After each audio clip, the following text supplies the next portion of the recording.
नमस्कार दोस्तों, आप देख रहे हैं युग चरण। आइए जानते हैं 27 अक्टूबर की ताज़ा और बड़ी खबरें। आप इस वीडियो को कहां से देख रहे हैं कमेंट करके बताइए। साथ ही डेली अपडेट के लिए युग चरण चैनल को सब्सक्राइब कर लें।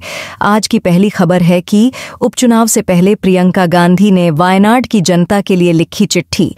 कांग्रेस नेता प्रियंका गांधी वाड्रा ने वायनाड लोकसभा सीट पर होने वाले उपचुनाव से पहले जनता के नाम एक पत्र लिखा है। प्रियंका गांधी ने यह पत्र एक्स पर शेयर किया है। उन्होंने लिखा कि वायनाड के मेरे प्यारे बहनों और भाइयों, मैं अपने भाई के साथ कुछ महीने पहले चूरामाला और मुंडक्कई गई थी। मैंने वहां भूस्खलन से हुई तबाही और आपके नुकसान को बहुत करीब से देखा। इस दौरान मैं उन बच्चों से मिली जिन्होंने अपने सभी प्रियजनों को इस तबाही में खो दिया। माताएं अपने बच्चों और परिवारों के लिए दुखी थीं, जिनका पूरा जीवन प्रकृति के प्रकोप में बह गया था। फिर भी इस त्रासदी के बीच मुझे जो चीज दिखाई दी वह था आपका असीम साहस और धैर्य। उमर अब्दुल्ला और पीएम नरेंद्र मोदी की मुलाकात पर क्या बोली कांग्रेस।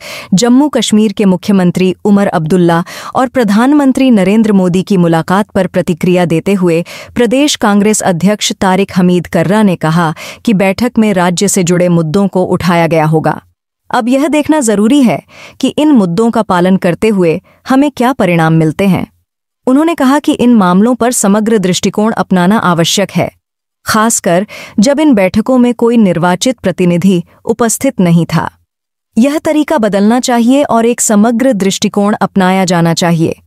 उनका मानना है कि जब तक जम्मू कश्मीर में निर्वाचित प्रतिनिधियों की भागीदारी नहीं होगी, तब तक स्थिति में सुधार संभव नहीं है।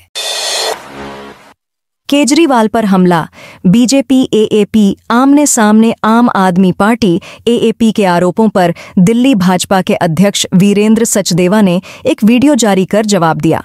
उन्होंने कहा, एएपी के पास सिर्फ 3 हथियार हैं: हताशा, निराशा और झूठ का प्रचार। विकासपुरी में लोग अरविंद केजरीवाल के पास गंदे पानी की शिकायत लेकर गए थे। उन्होंने केजरीवाल और उनके विधायक से वह पानी पीने को कहा। इस पर केजरीवाल भड़क गए। उन्हें अब शीश महल छोड़कर सड़कों पर चलने की आदत नहीं रही। जब लोग उनसे सवाल पूछते हैं तो वे इसे भाजपा का हमला कहते हैं।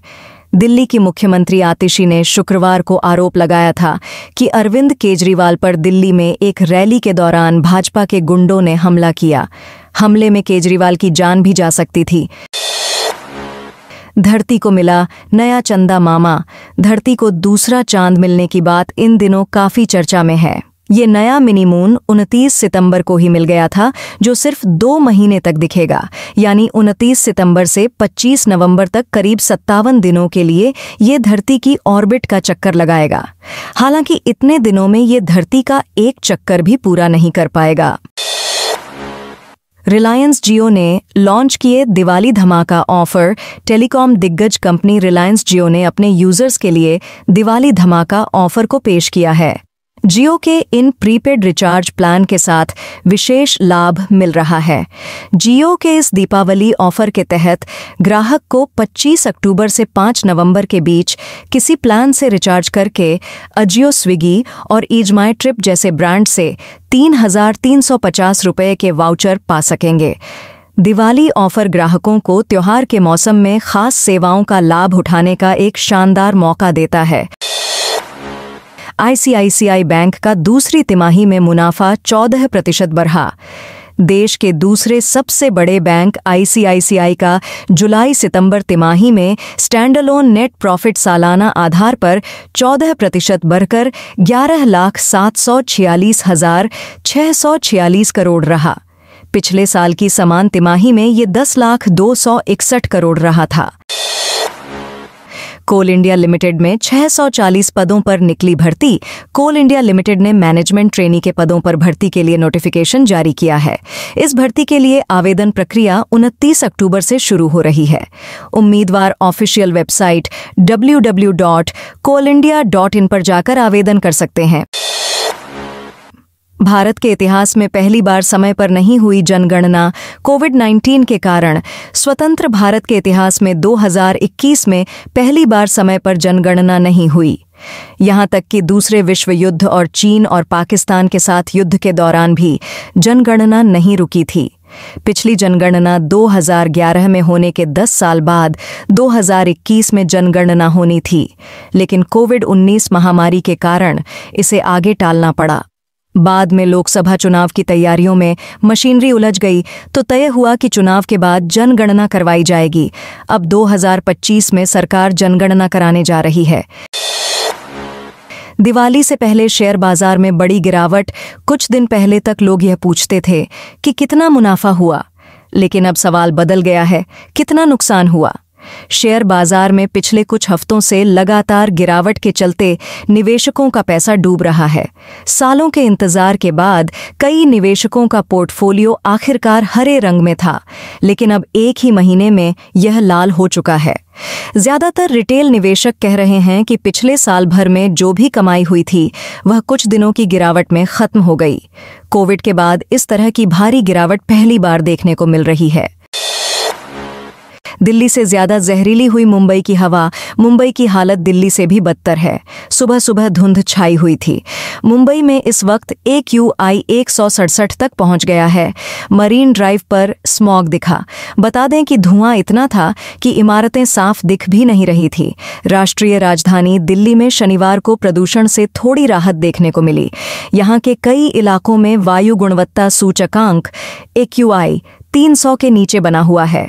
केंद्रीय प्रदूषण एवं नियंत्रण बोर्ड के अनुसार नई दिल्ली में शनिवार सुबह 7:30 तक औसत वायु गुणवत्ता सूचकांक 232 तक बना रहा। भारत 12 साल बाद घर में टेस्ट सीरीज हारा। भारतीय टीम न्यूजीलैंड के खिलाफ टेस्ट सीरीज हार गई है। टीम इंडिया को पुणे में खेल गए दूसरे टेस्ट में कीवियों ने 113 रन से हराया। इस जीत से कीवियों ने 3 मैचों की सीरीज में 2-0 की अजेय बढ़त बना ली है। आखिरी मुकाबला 1 नवंबर से मुंबई के वानखेड़े स्टेडियम में खेला जाएगा। ईरान पर इजरायल का 100 मिसाइलों से हमला। इजरायल ने ईरान के हमलों के जवाब में 25 दिन बाद शनिवार तड़के पलटवार किया। न्यूयॉर्क टाइम्स के मुताबिक 3 घंटे में 20 ठिकानों पर हमले किए गए।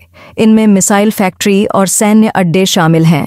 तेहरान के इमाम खुमैनी इंटरनेशनल एयरपोर्ट के पास भी हमला हुआ है। हमले स्थानीय समयानुसार देर रात 2:15 पर शुरू हुए और तड़के 5 बजे तक जारी रहे। यरूशलम पोस्ट के मुताबिक इजरायल ने ईरान पर हमला करने के लिए 100 से ज्यादा फाइटर जेट्स का इस्तेमाल किया। हमले में F-35 का भी इस्तेमाल किया गया। सीरिया में रडार ठिकानों पर इजरायल ने शुरुआती हमला किया। इसके बाद ईरान में एयर डिफेंस सिस्टम और रडार पर हमला किया गया। इस हफ्ते सोने चांदी में रही तेजी। इस हफ्ते सोने चांदी के दामों में तेजी देखने को मिली है।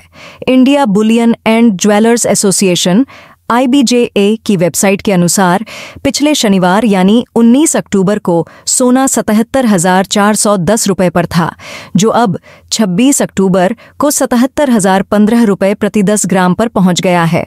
यानी इस हफ्ते इसकी कीमत 605 रुपये बढ़ी है।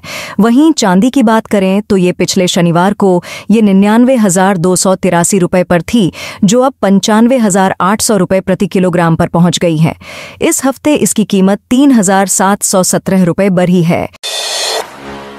पंजाब की रेचल गुप्ता ने किया देश का नाम रोशन। पंजाब के जालंधर की रहने वाली रेचल गुप्ता ने भारत के लिए इतिहास रच दिया है। रेचल गुप्ता ने शुक्रवार को थाईलैंड के बैंकॉक में मिस ग्रैंड इंटरनेशनल का खिताब जीतकर भारत को गौरवान्वित किया है। पेरू की लुसियाना फस्टर ने MGI हॉल में वर्ल्ड फाइनल के दौरान भारतीय महिला रेचल गुप्ता को ताज पहनाया। तो दोस्तों, ये थी आज की बड़ी खबरें। आपने अभी तक युग चरण को सब्सक्राइब नहीं किया तो कर लें।